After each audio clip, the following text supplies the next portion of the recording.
A demon confessed something terrifying to a priest in 1987. When asked what he feared most, he didn't say prayer. He didn't say worship. He said one word: fasting. And here's what most Christians don't know. There are 4 specific types of fasting that make demons flee faster than anything else. The first method is called the Daniel fast, and it's named after a prophet who used it to receive visions so powerful that angels showed up to explain them. Daniel chapter 10 tells us he ate no meat, no wine, and no rich foods for 3 weeks. What happened? An angel appeared and said, "From the first day you set your mind to gain understanding and to humble yourself before your God, your words were heard." Here's the key. Demons operate in pride. Fasting crushes pride. When you deny your flesh for God, you're declaring that He matters more than your comfort. And that level of surrender terrifies the enemy. The second method is the Esther fast. This one is intense. No food, no water for 3 days. Esther 4:16 shows us that when an entire nation faced extermination, Queen Esther called for this fast. She said, "If I perish, I perish." 3 days later, she walked into the king's presence with supernatural favor and saved her people. This fast isn't for casual situations. It's for when you're facing impossible odds and need God to move mountains. Demons thrive on fear and hopelessness. This fast breaks both. Method 3 is the one Jesus talked about. In Matthew 17, the disciples couldn't cast out a demon. Jesus did it effortlessly, then told them, "This kind does not go out except by prayer and fasting." Some demons have higher ranks. They've built strongholds over generations. Regular spiritual warfare won't cut it.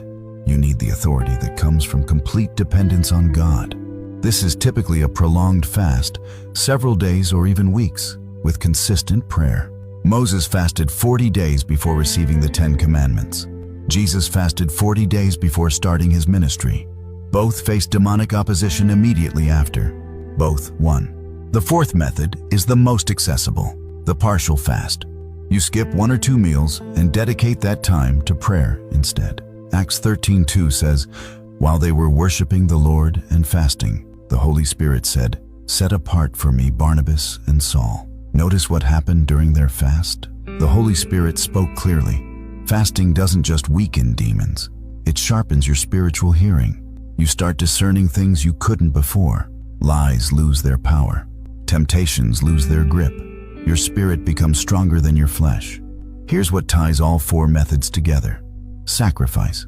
Demons want you comfortable, distracted, and controlled by your appetites. Fasting flips the script. It says, "My body doesn't control me, God does." And when you operate from that place, hell has no leverage. So here's the truth. Fasting isn't about impressing God. He's already impressed by Jesus. Fasting is about aligning yourself with heaven's power and cutting off hell's access to your life.